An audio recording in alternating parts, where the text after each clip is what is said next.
Ah, ce gilet jaune là. Eh bien, nous ne sommes pas dans le même camp, madame. On casse pas, monsieur. Ouais, bah, oui, En vous ne tant me que gilet convaincez jaune, pas, madame. justement, oui, vous voyez. Donc voilà, le 11 septembre, en fait, quand je suis arrivé sur place, je sortais du métro. En fait, j'étais pas du tout au courant qu'il y avait eu un décret, quoi que ce soit. Et en fait, il y a des policiers, ils étaient 5, ils m'ont alpagué, ils m'ont dit, voilà, tu vas où? Donc honnêtement, j'ai dit, bah, je vais en manifestation déclarée, quoi. Et ils m'ont dit, ah bah ouais, bah, ils sont regardés, ils ont rigolé, ils ont dit, c'est 135 euros. Du coup, je l'ai pas bien pris, hein, quand même, hein. Et alors, j'ai aucune preuve à part une photo.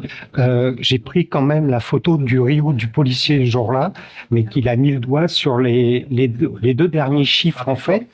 Et comme j'ai pris sa photo, mais pas son visage, uniquement le Rio, il m'a menacé physiquement en fait, parce que là, ce que je viens d'entendre dans le tribunal, c'est juste pas possible. Quand vous avez un policier de la nationale qui vous menace physiquement, c'est grave, quoi. Donc j'ai continué ma route, j'ai eu mes 135 euros d'amende. 200 mètres plus loin, des policiers m'arrêtent encore et rebolote, ils voulaient encore me mettre 135 euros. Donc c'était la fête ce jour-là. Et bon, ils ne m'ont pas mis parce que j'en avais déjà eu, mais je sais qu'il y a des gens, ils en ont eu plusieurs ce jour-là et c'est pas normal parce que moi j'ai rien fait de mal. J'étais seul. Il m'a dit vous êtes en manifestation interdite. J'étais seul, je sortais du métro, pas grave. Donc seul. C'est comme comme une violence. Oui, oui, comme une violence, ouais, parce que je sentais qu'ils rigolaient quand même et qu'ils voulaient nous intimider. Mais le problème, c'est que, voilà, moi j'ai 60 ans, j'en ai vu d'autres. Par contre, moi, j'ai jamais rien cassé, pas une vitrine, rien du tout, à part les oreilles des gens dans la rue. Mais pour mes revendications, sauf que là, je comprends pas pourquoi j'ai eu 135 euros. Vous vous sentez encore aujourd'hui persécuté. Ah oui, carrément, ouais, carrément. Et puis moi, j'ai aucune confiance dans la justice là. Quand j'entends des choses comme quoi, oui, les manifestants, ça pouvait être violent et tout ça. Non, tous les manifestants sont pas violents. C'est quoi ces bêtises, quoi. Enfin voilà. Et on n'est pas dans le même rang. C'est voilà, c'est l'Allemand hein, qui a dit ça à Place d'Italie. Je m'en souviens très bien. Et quand ils disent oui, il n'y a pas de camp, tout ça, non, il y a vraiment, apparemment, il y a des gens qui disent qu'il y a deux camps. Enfin, moi, je vois pas ça comme ça, mais bon, apparemment, il y a deux camps. Voilà. Merci beaucoup. Avec quelques camarades, nous sommes des Gilets jaunes de Belgique, on est venus en solidarité. Nous avons aussi subi la répression. Moi, j'étais 2 fois au cachot, à Bruxelles et à Liège.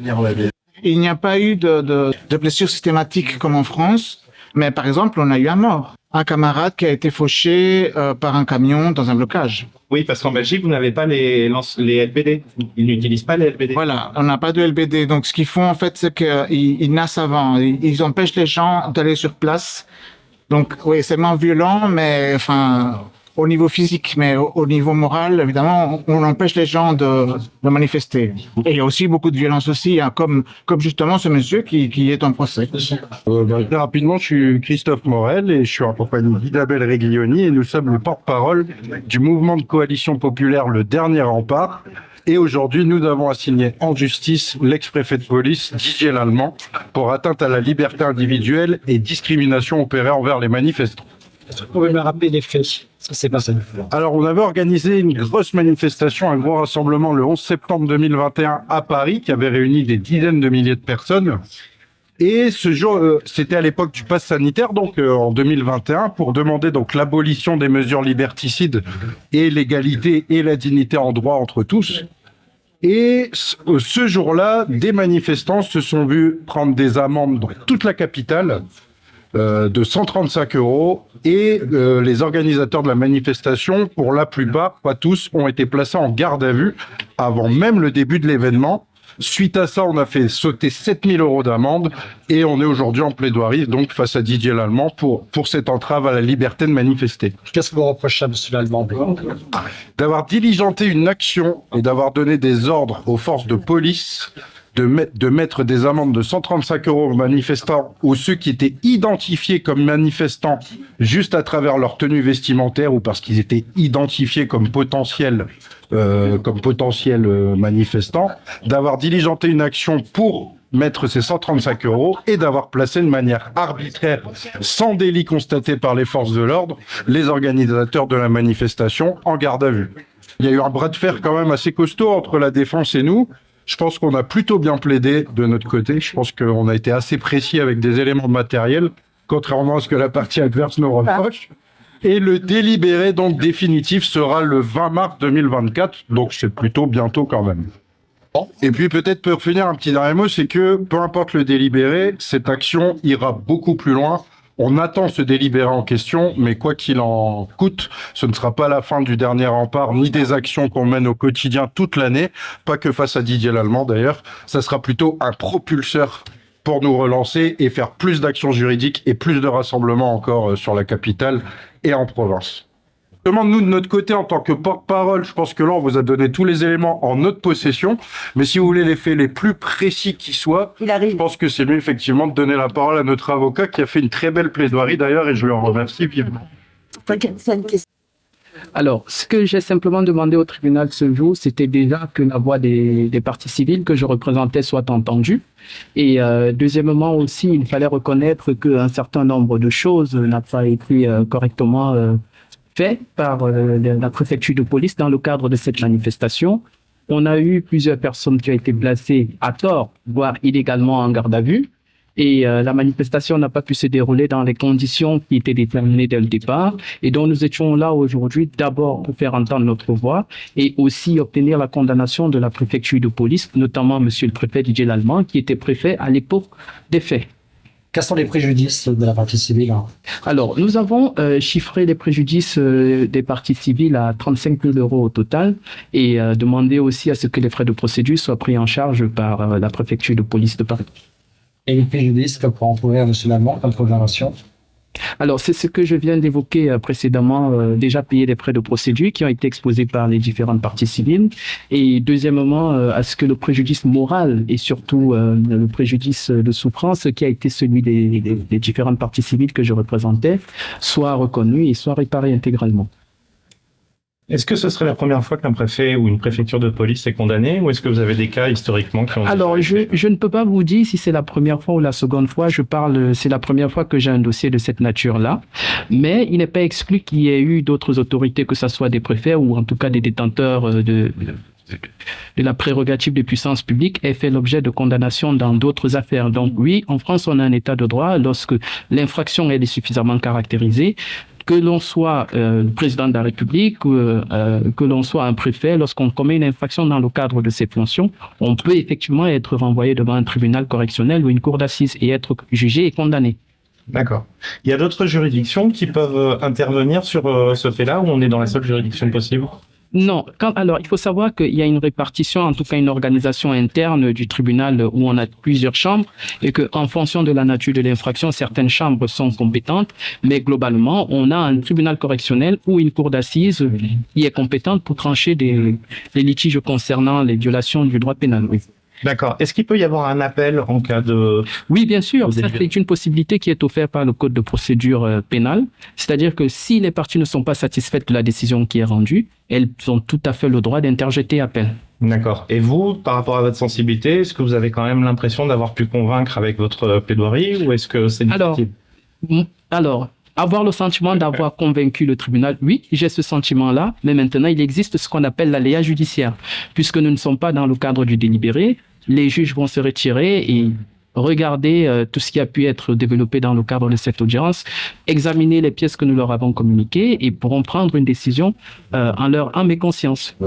D'accord. Merci beaucoup. Merci à vous. La préfecture de Paris, enfin, l'avocat de Didier Lallemand précise que lui n'est responsable de rien, qu'on l'accuse à tort puisqu'on n'a pas d'éléments probants, enfin, c'est ce qu'elle dit, ce qui n'est pas vrai. Donc on verra ce que va apprécier la juge ou non, selon les éléments qui ont été transmis au dossier. Déjà, si je me suis présenté au procès, c'est que je suis moi-même partie civile, parce que le 11 septembre 2021, je considère que j'ai été entravé dans ma liberté de circuler, étant entendu que j'ai reçu une amende à mon domicile, puisque ce jour-là, on me reproche d'avoir manifesté illégalement. Là où se pose le problème de cette amende, c'est qu'à aucun moment sur cette amende il y a l'arrêté préfectoral qui fait état que c'était une manifestation interdite. Donc je considère que les policiers qui m'ont verbalisé ont agi de manière complètement illégale, parce qu'il n'y avait aucun motif permettant de dire que j'étais sur une manifestation illégale, puisque l'arrêté n'était pas cité. Et donc, je considère que les policiers qui m'ont verbalisé ont agi sur ordre. Ces ordres viennent bien de la préfecture de Paris, qui était dirigée par Didier Lallemand, à l'époque. Et comme ce n'est pas la première fois, parce que c'est pas un cas isolé, ce genre de pratique, puisque j'ai déjà reçu 14 amendes pour manifestations interdites toujours sous la même forme, je considère que la préfecture de Paris a mis un système en place pour empêcher la liberté de circuler des citoyens qui veulent aller manifester. C'est pour cette raison que je me suis porté partie civile dans cette affaire. Une multitude de manifestations que nous avons déclarées qui ont été refusées par la préfecture de police de Paris. Multitude, il y en a une centaine. Non, ça ne s'arrêtera pas là, mais sur ce dossier en question, il me semble que Didier Lallemand est bien responsable de la discrimination qu'il opère sur les personnes qui veulent aller manifester à partir du moment où elles ont un gilet jaune. La démonstration a été faite tout à l'heure, parce qu'avant d'arriver sur le parvis du tribunal, il y a notre collègue qui avait un gilet jaune et on lui a dit, on l'a encerclé déjà en disant retirez ce gilet. Si ça, c'est pas de la discrimination, je sais pas ce que c'est. Il y a toujours une procédure là devant la Cour européenne des droits de l'homme sur la liberté de manifester en France, que nous avons déposé suite à 130 interdictions du préfet. Alors il y avait Didier Lallemand, franchement, et du préfet Nunez, là, dans lequel il interdit toutes les manifestations que nous avons déclarées devant le palais de l'Élysée. Donc c'est toujours en cours devant la Cour européenne des droits de l'homme. Ça va passer très certainement en 2025.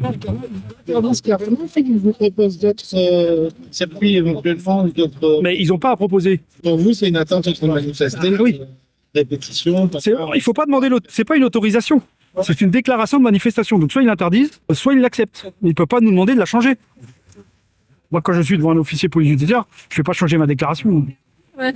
Si on part de ce principe-là, toutes les manifestations que nous avons déclarées ont été interdites par la préfecture. Il y en a 130 devant l'Élysée, parce que nous, on veut aller devant l'Élysée. Ça sert à rien d'aller manifester à la République. Nous, ça même si l'Élysée évite ce plan-là. Bah oui, mais nous, on veut rester devant l'Élysée. Parce que le locataire de l'Élysée est la source du problème que nous connaissons en France aujourd'hui. Nous invitons le peuple à faire un maximum d'actions qui vont dans le même sens. C'est-à-dire que si à force, les citoyens saisissent les tribunaux systématiquement dès qu'il y a répression arbitraire, à force, si ça se multiplie, si ça se déploie partout en France, va commencer à avoir un rapport de force qui s'équilibre petit à petit quand même. Ils vont commencer à faire attention en face sur ce qu'ils font. Ils profitent beaucoup de l'ignorance des populations vis-à-vis des cadres réglementaires et de la loi. Donc saisissons-nous à la fois en termes d'instruction, comme le disait Adama, et sur le terrain pratique. Peu importe l'issue des verdicts, il faut qu'on aille au bout de ces exercices partout en France dès qu'il y a abus d'autorité ou entrave à nos libertés les plus fondamentales. D'accord. Et attends, je vais juste finir sur un truc qui est très important pour moi à titre personnel. C'est qu'aujourd'hui, pour moi, c'est vraiment ma dernière lutte à l'échelle nationale.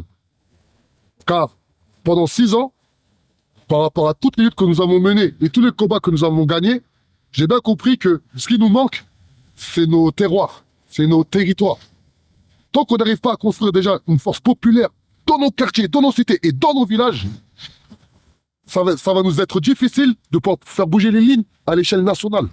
Donc c'est pour ça que moi, à titre personnel, 2024, 2025, 2026, je vais vraiment me concentrer sur les territoires. Et quand j'ai les territoires, c'est les cités et les villages. Une personne qui pense que cité ou une personne qui pense que village, ça ramène soit un paternaliste, soit un identitaire. Et nous, on est hors tout ça. Mais par contre, nous, le dernier rempart, moi, je m'inscris dans le dernier rempart, au même titre que toutes les personnes en face de vous. On va mener des actions à l'échelle nationale, qui vont être portées par nos porte-paroles qui sont là en face de vous, Christophe et Isa. Ils communiqueront sur nos différents canaux de communication et on invite vraiment toute personne à venir se renseigner et c'est Anthony qui s'occupe de recevoir les messages WhatsApp, les messages Facebook, les messages autres. N'hésitez pas. On est des personnes lambda, simples, mais surtout déterminées. Et ça bouge pas. Et nous n'avons aucun intérêt ni financier, ni politique, ni de quoi que ce soit. Nous sommes une association de faits, c'est-à-dire même pas de loi 1901, une association de faits qui regroupe simplement des êtres humains, pour résumer, qui œuvrent à la dignité et l'égalité en droit entre tous, tout simplement. C'est ça, tout simplement. Alors, je pense que l'avocat d'Adama et de toutes les parties civiles est vraiment extraordinaire. Je crois qu'il y a une tendance claire et nette qui s'est sentie dans la salle, malgré le grand cinéma de l'avocate de Didier Lallemand, parce que l'on cherche bien évidemment les failles, mais le concret, il est là. Rien que le simple fait, ça a été dit, vous êtes gilet jaune, vous allez où? Vous êtes condamné, vous êtes amendé, vous êtes à 1 kilomètre, je crois que tout est dit, tout est fait. Maintenant, ils vont essayer de s'en sortir du mieux qu'ils peuvent, comme ils peuvent, bien sûr. Mais on s'attend on verra le résultat, du moins, plutôt. La relaxe est demandée, mais pas le non-lieu. Comme toujours, quand le coupable est haut placé, c'est toujours de cette manière que cela se passe. Alors, nous constaterons quel jugement sera rendu, délibéré le 20 mars. Merci à toutes et à tous. Et puis, merci à nos médias alternatifs, indépendants, avec lesquels il faut, bien sûr, soutenir, et bravo à tous les kilomètres parcourus. Merci à toute l'équipe. À très vite.